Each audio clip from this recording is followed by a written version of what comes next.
అందరికీ నమస్కారం. కూటమి పాలనలో ప్రజలకి, మహిళలకి, యువతులకే కాదు ఈ రోజున పోలీసులకు కూడా రక్షణ లేదని Vijayawada 2 town police station CI గారు అయినటువంటి చినకొండలరావు గారి సంఘటనే ఇందుకు నిదర్శనమని కూడా తెలియజేస్తా ఉన్నా. గత 3 రోజులుగా చినకొండలరావు గారు విధులకి హాజరు కాకుండా ఆయన ఫోన్ స్విచ్ ఆఫ్ చేసి జీప్ కూడా పోలీస్ స్టేషన్ దగ్గర పెట్టి వెళ్ళిపోయారనేటువంటి వార్తలు పేపర్లో వస్తూ ఉన్నాయి. మరి పోలీసులకు కూడా ఈ ప్రభుత్వంలో రక్షణ లేదంటే రాష్ట్రంలో లా అండ్ ఆర్డర్ ఉందా లేదా?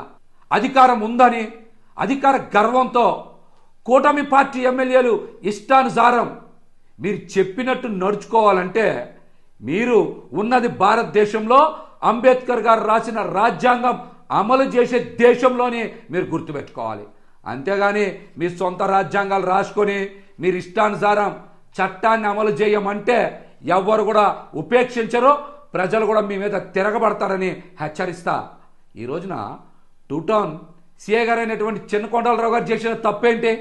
హైకోర్టు ఉత్తర్వులను అమలు చేసి ఉన్నతాధికారుల సూచనల మేరకు వారి గైడ్లైన్స్ ప్రకారం ఒక SC/ST కేసు పెడితే కృష్ణా జిల్లాలో ఒక ఎమ్మెల్యే ప్రజాప్రతినిధి ఇష్టానుసారం పోలీసు అధికారిని దూషిస్తే చినకొండలరావు గారు మనస్తాపానికి గురై ఈ రోజున విధులకు హాజరు కావట్లేదు అనేది పేపర్లో పెద్ద ఎత్తున వస్తూ ఉంది.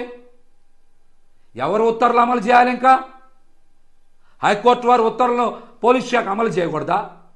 ఉన్నతాధికారుల సూచనల మేరకు కేసులు నమోదు చేయకూడదా? మీకు చెప్పినట్టు చేయాలా?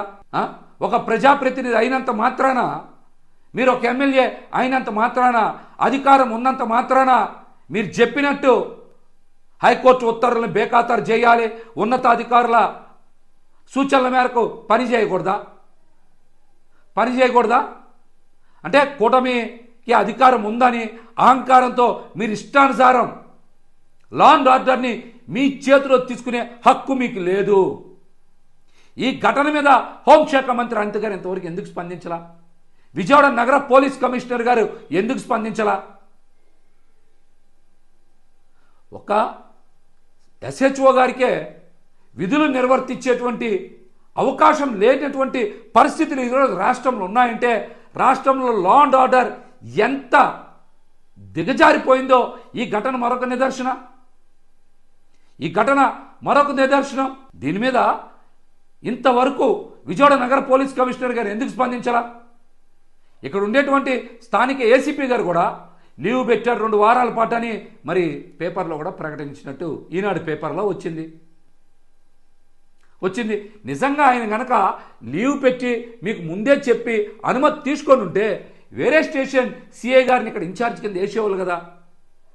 3-4 రోజుల నుంచి ఇక్కడ మీరు ఇన్ఛార్జిని కూడా 2 టౌన్ పోలీస్ స్టేషన్ ఇన్ఛార్జిని కూడా నియమించలేదంటే సిఐ గారు మనస్తాపం చెంది ప్రజాప్రతినిధి ఇష్టం వచ్చినట్టు దూషించబట్టే ఆయన చెప్పపెట్టకుండా వెళ్ళిపోయారని, ఫోన్ స్విచ్ ఆఫ్ చేశారని, జీప్ ఇక్కడ వదిలేశారని వాస్తవ పరిస్థితులు ప్రజలకు అర్థమవుతున్నాయి కదా. దీన్ని కప్పిపెట్టే ప్రయత్నం ఎందుకు చేస్తూ ఉన్నారు? ప్రజలకు కష్టం వస్తే పోలీసు వారి దగ్గరికి వస్తాం, పోలీసు వారికి కష్టం వస్తే ప్రభుత్వం దగ్గరికి వెళ్తారు. అట్లాంటి ప్రభుత్వమే ఇంత నిర్దాక్షిణ్యంగా అధికారం ఉందని ప్రవర్తిస్తే రాష్ట్రంలో ఇంకా లా అండ్ ఆర్డర్ అమలు చేసే పరిస్థితులు ఉంటాయా? చెప్పండి.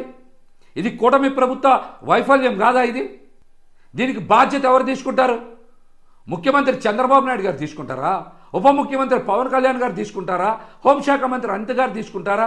లేకపోతే నగర కమిషనర్ అయినటువంటి పోలీస్ కమిషనర్ గారు తీసుకుంటారా? మీరు సమాధానం చెప్పాలి కదా. 4 రోజుల నుంచి ఒక స్టేషన్ హౌస్ ఆఫీసర్ అందుబాటులో లేకపోతే ప్రజలకు ఇబ్బంది కాదా?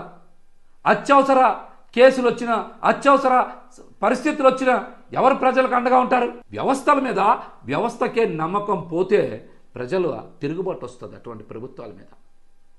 అట్లాంటి ప్రభుత్వాల మీద ప్రజల తిరుగుబాటు వస్తుంది.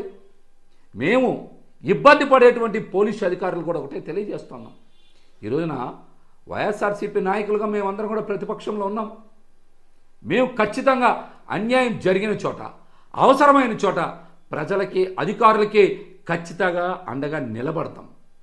మీరు కూడా ఇబ్బందులు వస్తే మాలాంటి నాయకుల యొక్క సహకారం కోరుకోండి, తప్పులేదు. మేము కూడా అన్యాయాన్ని ప్రశ్నిస్తాం. ఇది మా బాధ్యత. ప్రతిపక్షంలో ఉన్నప్పుడు మా బాధ్యత ఇది. ఖచ్చితంగా మేము నిలబడతాం. ఈ రోజున ప్రతి సందర్భంలో కూడా జగన్మోహన్ రెడ్డి గారు ప్రజల తరపున బయటకు వచ్చి మాట్లాడుతూ ఉన్నారు. ప్రజలకు అన్ని విషయాలు తెలియజేస్తూ ఉన్నారు. కాబట్టి ఖచ్చితంగా ఎటువంటి అధికారులకైనా ప్రజలకైనా ఇబ్బందులు వస్తే మేము ఖచ్చితంగా అండగా నిలబడతాం.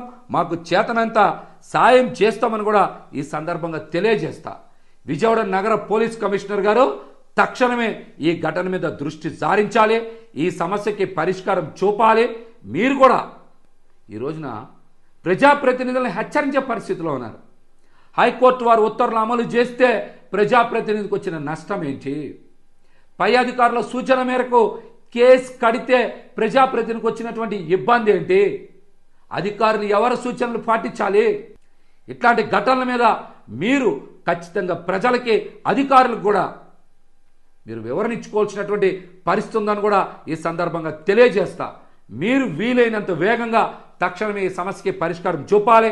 టూ టౌన్ పోలీస్ స్టేషన్లో వెంటనే ఎస్హెచ్ఓ గారు విధులకు హాజరయ్యేలా చూడండి. లేకపోతే మీరు ప్రత్యామ్నాయం చూడాలని కూడా ఈ సందర్భంగా మేమైతే కోరుతా ఉన్నాం.